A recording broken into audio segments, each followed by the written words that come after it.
Hi, உங்கள் எல்லாத்துக்கும் வணக்கம். நான் உங்கள் முத்துப்பிரகாஷ் பேசுகிறேன். நான் இன்றைக்கி பேச போகிற டாபிக் பேர் எதை பற்றி பேச போகிறோம் நீங்கள் எல்லோரும் பார்த்துட்டு இருக்கீங்க. நான் இன்றைக்கி பேச போகிற டாபிக் பேர் வேறு எதுவும் இல்லைங்க.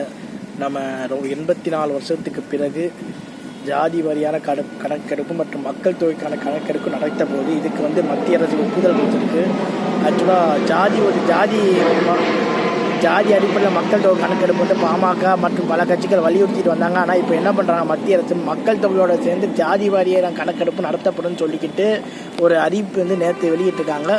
ஸோ இந்த அறிவிப்பு வெளியிட்டதை எல்லா கட்சிகளும் வரவேற்காங்க. இது எதிர்கட்சிக்கிறதை வெட்டி நம்ம எதிர்கட்சி தலைவர் ராகுல் காந்தி அவர்கள் சொல்லிட்டு இருக்காரு. ஸோ இந்த மக்கள் தொகை கணக்கெடுப்பு அதுவும் ஜாதி வாரியாக எடுக்கல என்ன ஒன்று பிரச்சனை, ஆக்சுவலாக எவ்வளோ ஜாதி, எவ்வளோ ஓபிசி, எத்தனை ஷெட்யூல் எத்தனை ஷெட்யூல் ட்ரைபல், எத்தனை எம்பிசி இந்துக்கள் நமக்கு தெரிஞ்சிடும். ஸோ இதனால் இடஒதுக்கீடை மாற்றக்கூடிய அளவுக்கு வாய்ப்புகள் இருக்குன்ற மாதிரி தகவல்கள் சொல்லுது. ஸோ இதனால் இடஒதுக்கீடை மறுபடியும் இன்க்ரீஸ் பண்ணணுமா டிக்ரீஸ் பண்ணணுமான்ற அந்த ஒரு கேள்வி எழுது.